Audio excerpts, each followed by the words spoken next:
Hello guys, स्वागत है आप सभी का धीरज क्लासेस के यूट्यूब चैनल पर। और गाइस, जैसा कि बच्चे डिमांड कर रहे थे कि आपको स्पॉटिंग द एरर के क्वेश्चन ज़्यादा से ज़्यादा कराए जाएं, क्योंकि इस तरह के क्वेश्चन एग्जाम्स में काफ़ी पूछे जाते हैं कॉम्पिटिटिव एग्जाम में। और जितने भी क्वेश्चन हैं उनमें कोई ना कोई एरर है आर्टिकल्स को लेके। और आर्टिकल्स को लेके इससे पहले मैं 5 वीडियोस बना चुका हूं और उसमें मैंने काफ़ी बेसिक तरीके से आपको बताया है कि कहां पर ए यूज़ होगा, कहां पर एन यूज़ होगा, कहां पे द यूज़ होगा और कहां पर कोई भी आर्टिकल का यूज़ नहीं किया जाएगा। तो आप उन सारी वीडियोस को ध्यान से देख लें और जितने भी क्वेश्चन रहते हैं तभी आप उन सभी को अटेम्प्ट कर पाएंगे। ठीक है, तो चलिए बिना किसी देरी के, बिना टाइम वेस्ट किए आपका मैं शुरू करता हूं आज के फर्स्ट क्वेश्चन को। फर्स्ट क्वेश्चन है आपका, the Ganga is for north India, what Krishna is for south India. दोबारा एक बार सेंटेंस को पढ़ेंगे, the Ganga is for north India, what Krishna is for south India.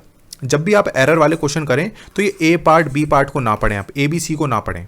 ठीक है, आपने अगर क्वेश्चन को ध्यान से पढ़ा है तो इसमें 2 रिवर की बात हो रही है, एक तो है गंगा और एक है कृष्णा। गंगा से पहले द यूज किया है लेकिन कृष्णा से पहले द का यूज नहीं किया है। और मैंने आपको रूल बताया था कि रिवर, जितने भी आपके इंपॉर्टेंट रिवर्स हैं उससे पहले हम द का यूज करते हैं, आपके डेफिनेट आर्टिकल का यूज किया जाएगा। तो करेक्ट सेंटेंस होना चाहिए, the Ganga is for north India, what the Krishna is for south India. ठीक है, तो यहाँ पे जो रॉन्ग पार्ट है वो है आपका बी पार्ट, तो यहाँ पे बी सही हो जाएगा। ठीक है, समझ में आया आपको? चलिए चलते हैं अपने नेक्स्ट क्वेश्चन, सेकंड क्वेश्चन पे। सेकंड क्वेश्चन पढ़ेंगे, it is only after the war, it is only after the war is over that people realise how bad it was. यानी कि कोई भी जब युद्ध होता है उसके बाद ही लोगों को रियलाइज होता है कि यह कितना बुरा था। अभी आपको पता है यूक्रेन और रशिया का वॉर चल रहा है।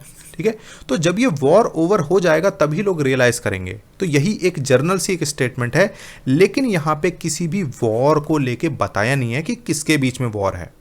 ठीक है, हालांकि जितने भी आपके इंपॉर्टेंट वॉर होते हैं उससे पहले हम द यूज करते हैं, जैसे the battle of Panipat, the battle of Plassey. ठीक है, तो उनसे पहले हम द यूज करते हैं, लेकिन यहाँ पे कोई भी बैटल की बात नहीं कही गई है, किसी वॉर को स्पेसिफिकली नहीं बताया है।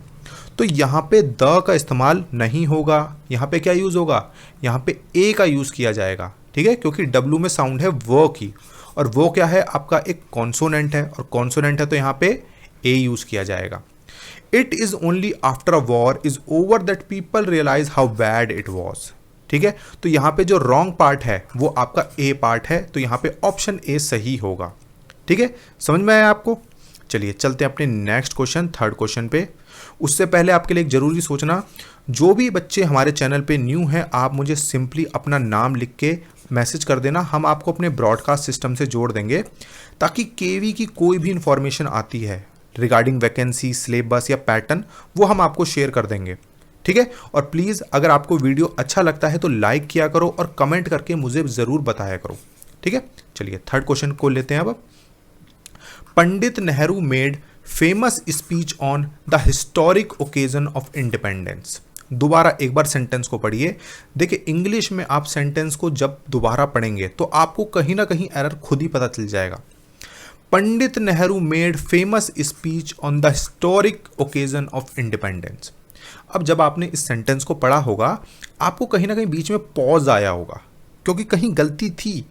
पंडित नेहरू मेड फेमस स्पीच, तो आपको नहीं लगता कि यहाँ पे ए आना चाहिए था? Pandit Nehru made a famous speech on the historic occasion of independence, तो यहाँ पे फेमस से पहले ए आना चाहिए था। स्पीच आपका एक नाउन है और फेमस आपका एक एडजेक्टिव है। ठीक है, तो एडजेक्टिव प्लस नाउन जब भी कंडीशन आती है उससे पहले हम ए या एन का यूज करते हैं, और वो यूज होगा आपके एडजेक्टिव की साउंड को लेके। फेमस फ की साउंड है जो है आपका एक कॉन्सोनेंट, और कॉन्सोनेंट है तो यहाँ पे आएगा a. Pandit Nehru made a famous speech on the historic occasion of independence, तो यहाँ पे बी पार्ट गलत है, तो यहाँ पे ऑप्शन बी सही होगा। ठीक है, समझ में आया? चलिए चलते हैं अपने नेक्स्ट क्वेश्चन, फोर्थ क्वेश्चन पे। फोर्थ क्वेश्चन देखिए, the English defeated French in the battle of Waterloo. जो वाटरलू का युद्ध था उसमें जो इंग्लिश लोग थे उन्होंने फ्रेंच लोगों को हरा दिया था। तो देखिए, आपको दोनों रूल में रिवाइज करा देता हूँ। रूल ये कहता है कि जितने भी आपकी लैंग्वेजेस हैं, ठीक है, लैंग्वेजेस हैं, उससे पहले कोई भी आर्टिकल यूज नहीं किया जाएगा। लेकिन जब हम किसी कम्युनिटी की बात करते हैं, ठीक है, जैसे द इंग्लिश, यहाँ पे लैंग्वेज की बात नहीं हो रही है, यहाँ पे हम ब्रिटिश लोगों की बात कर रहे हैं, इंग्लिश पर्सन्स की बात कर रहे हैं। जो अंग्रेज थे उन्होंने फ्रेंच भाषा को नहीं हराया था, फ्रेंच के लोगों को हराया था। तो यहाँ पे आना चाहिए the English defeated the French in the battle of Waterloo. ठीक है, तो यहाँ पे कौन सा गलत पार्ट हो गया, यहाँ पे बी पार्ट गलत हो गया, तो ऑप्शन बी यहाँ पे सही होगा। ठीक है, चलिए चलते हैं अपने नेक्स्ट क्वेश्चन पे। आ गए हम अपने 5th क्वेश्चन पे। इस वीडियो में टोटल 10 क्वेश्चन रहेंगे और देखिए आर्टिकल्स जो होते हैं हर एग्जाम में आपको लगभग 1 से 2 क्वेश्चन मिलेंगे। और अगर हम बात करें 2018 के एग्जाम की, तो पिछले एग्जाम में 2 मार्क्स के क्वेश्चन पूछे गए थे और 2 मार्क्स आपके लिए काफ़ी इंपॉर्टेंस रखते हैं आपकी मेरिट में। तो चलिए 5th क्वेश्चन क्या पूछते हैं आपसे, my neighbour along with his children is going tonight to see a Taj Mahal. दोबारा सेंटेंस को पढ़िए, my neighbour along with his children is going tonight to see a Taj Mahal. भाई ताजमहल, ताजमहल क्या है, एक इंपॉर्टेंट आपका मोनूमेंट है। ठीक है, एक प्राकृतिक धरोहर है, एक स्मारक है, और जितने भी आपके स्मारक होते हैं उनसे पहले हम यूज करते हैं द का, ना कि ए यूज होगा। तो यहाँ पे जो करेक्ट आंसर है, यहाँ पे ऑप्शन सी सही होगा, ताजमहल से पहले द आना चाहिए। तो करेक्ट सेंटेंस यहाँ पे होगा, my neighbour along with his children is going tonight to see the Taj Mahal. ठीक है, तो ऑप्शन सी यहाँ पे सही है। ठीक है, चलिए चलते हैं अपने नेक्स्ट क्वेश्चन 6th क्वेश्चन पे। Don't talk to her, don't talk to her, she always remains in temper these days. उससे बात मत करो क्योंकि वो हमेशा ही, नाउ अ डेज, वो क्या रहती है, गुस्से में रहती है। तो यहाँ पे कौन सा पार्ट गलत है आपको बताना है। एक बार दोबारा पढ़ लीजिए सेंटेंस को, don't talk to her she always remains in temper नहीं होगा, यहाँ पे होगा इन अ टेम्पर। इस तरह का क्वेश्चन मैंने आपको अपनी प्रीवियस वीडियो में भी कराया था, इन अ टेम्पर होता है, she always remains in a temper. ठीक है, तो यहाँ पे जो करेक्ट आंसर होगा वो है आपका ऑप्शन बी, क्योंकि बी पार्ट में कहीं ना कहीं एरर है। ठीक है, चलिए चलते हैं अपने नेक्स्ट क्वेश्चन 7th क्वेश्चन पे। क्या पूछते हैं आपसे, ही doesn't like this type of a man who does nothing but find out fault in others. दोबारा सेंटेंस को पढ़ेंगे, ही doesn't like this type of a man who does nothing but find out fault in others. तो देखिए आपको इससे पहले मैं एक छोटा सा एक रूल बता देता हूँ। रूल ये कहता है कि kind of, sort of, variety of, type of, इनके बाद प्रयुक्त नाउन के पहले आर्टिकल नहीं लगता। तो देखिए यहाँ पे यूज हुआ है टाइप ऑफ, और यहाँ पे मैन है आपका एक नाउन, और नाउन से पहले ए यूज किया गया है जो नहीं यूज होगा। सेंटेंस होना चाहिए, ही doesn't like this type of man who does nothing but find out fault in others.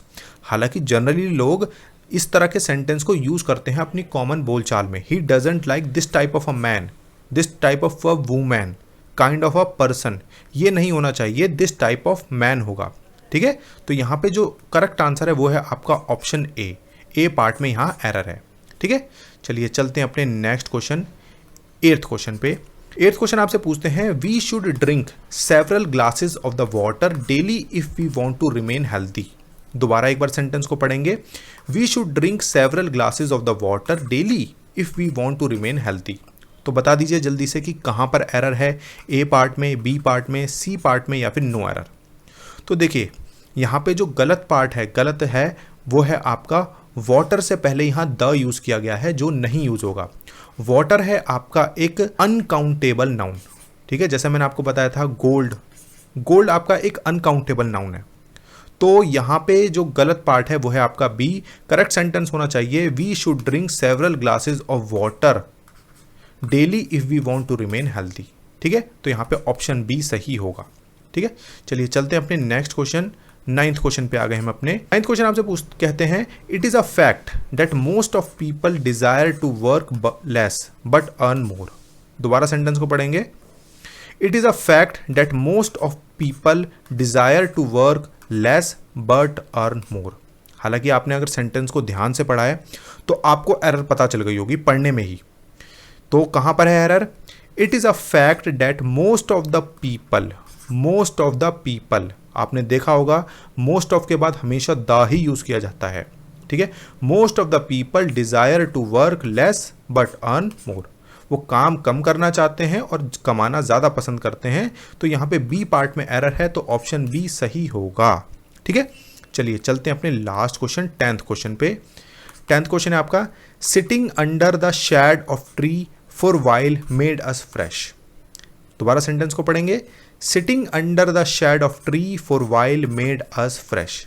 तो बताना है आपको कि कहाँ पर एरर है, ए पार्ट में, बी पार्ट में, सी पार्ट में, या फिर नो एरर।